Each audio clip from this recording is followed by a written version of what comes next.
అల్లుడు జాగ్రత్త. జాగ్రత్త. నోరు మూసుకొని ఎవరైనా వస్తున్నారా? రే అల్లుడు జాగ్రత్తగా ఎక్కువ అని చెప్తున్నా. మామా కాస్త నోరు మూసుకో. ఏం చెప్తావు? తెలుగు తక్కువ మావయ్య అంటావు అంతేగా. మెల్లిగా ఎక్కరా, మెల్లిగా. సూపర్ కదా. సరే సరే జాగ్రత్త. వెళ్ళు వెళ్ళు. జాగ్రత్త.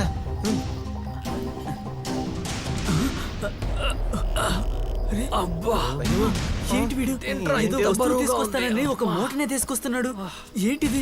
ఆ మూటలో ఏముందో ఏంటో ఏం అర్థం కావడం లేదే. నల్లికి స్ప్రే కొట్టి తీసుకొస్తున్నాడా ఏంటో. అయ్యో పెళ్లి చేసుకోవడానికేమో మామా. అయ్యో మనల్ని కూడా ఇరికిచ్చేలా ఉన్నాడే. ఏం చేసుకొని వచ్చాడు ఏంటో. రే రే రే చూసిరా, జాగ్రత్త.